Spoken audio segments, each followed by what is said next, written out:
First of all, the argument is very straightforward. There's only one conclusion and one premise. What is the conclusion? The chairperson should not have released. Should not have released. So I'm going to draw that below the line because that's the conclusion. What's the basic premise? No consultation. No consultation, right? They did not consult any of the other members. So, hey, you didn't consult, therefore you should not have released. Does that premise prove that conclusion? Not at all, right? I don't ever consult my kids about releasing my taxes. Just because you don't consult doesn't mean you shouldn't release, right? Okay, so if this says the argument's conclusion can be properly inferred means sufficient assumption. This must be true, right? The conclusion must be true if, which one of the following is assumed? If you could add anything to this argument to make that conclusion true, what would you add? Not looking at the answers, just you make up your own answer. To make that stronger? To make it not only stronger, to make the conclusion true, proven. If they consult, they can release. If they consult, then they can release. It's not going to work. Because it would be permissible. No. What this is a false contrapositive of what we're looking for. They said, hey, by the way, this guy didn't consult, therefore this person shouldn't release, right? Right. All you have to do is say, oh, if you don't consult, then you cannot release. What you said was, if you consult, then you release. That's a false contrapositive. Sure. Okay? So, if I could write an answer choice, I would just write this answer choice. That says, hey, if you ever don't consult, then you can't release. That would prove the conclusion. Because it would just connect the premise to the conclusion, right? Okay, let's go through these answers. A, it would have been permissible only if, what does only if mean? That's a necessary condition, which is the then clause, right? So what is the if-then drawing of answer choice A? This is what I'm looking for. Yeah? What were you going to say? If consult, then... Consent. Oh, I'm sorry. If release, then consent, right? If release, then consent. Is that right? Consent? Oh, yeah, consent. Yep. Yeah. So, what is the contrapositive of this? If no consent, no, right? Then no release. That's not exactly what we predicted, right? We predicted if you don't consult, then you shouldn't release. And this says if you don't get consent, then you shouldn't release. Why is this sufficient to prove that conclusion?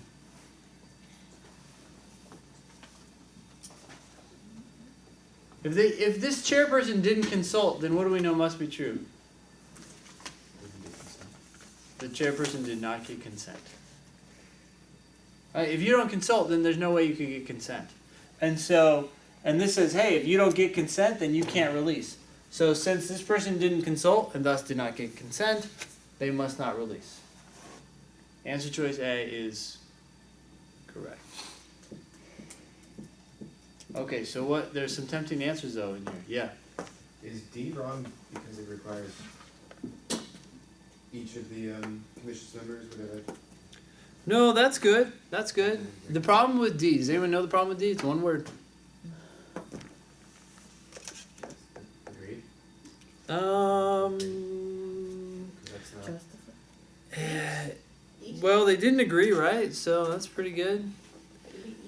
It's not each. That's strong, but that's good. Hey, only if each of them do it. Oh, they didn't each agree. Whoa. Justified? Oh, had they been consulted? No, it says they would have been justified, and then the contrapositive they would not be justified. That's good, right? What were you saying? Had they been consulted? Had they been consulted. That word had adds a conditional claim here. It's saying, this is very confusing for a lot of people, so let me just try to slow this down as much as possible. It's saying that the chairperson would have been justified in releasing, this is answer choice D, would have been justified in releasing. So let's actually say it, releasing is okay. Only if, so that's the then clause, if each of the members would have agreed, only if they would have agreed. But then it says, and we'd say, oh, they didn't agree, therefore not release, right? Not A, not release. But it says, had they been consulted, in other words, this is, if they had been consulted, then they would have agreed. Are we okay with this? It's an if-then statement inside of the then clause. I'm sorry. And, yeah, go ahead. No, go ahead. I'm sorry.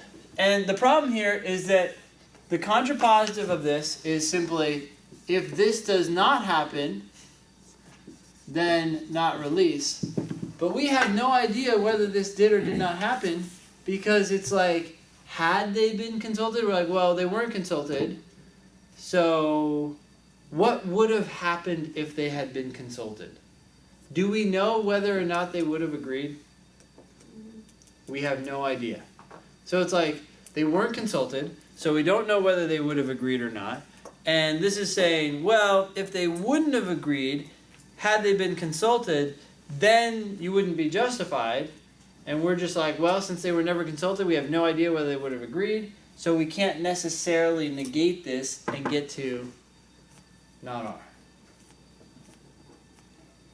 That's a tricky one. The A one though, I'm still confused. Like I chose A, but I just. Well, let's think about it intuitively. It just says, hey, look, it would have been okay, it would have been permissible for you to release the commission's report, but only if most of the members had first given their consent. Yeah, but like to say that they have to give consent and to say that most, those are the two parts that confuse me, because it didn't say that they had to give consent. No, you're thinking about this as a must be true question or inference question. This is, the argument's conclusion can be properly inferred if which one of the following is assumed. So if this is true, we're not saying this has to be true, we're saying if it were true, would it make the conclusion true?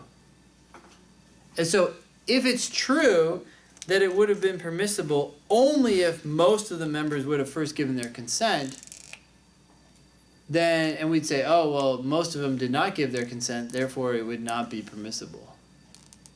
Like, I think you're looking at A and you're saying, well, do we know that does this have to be true for most? And no, it doesn't have to be. There's nothing that even talked about that in the passage.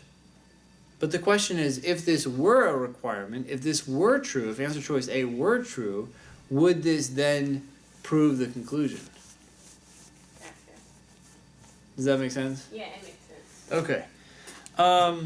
Any other answers that were tempting? Okay. What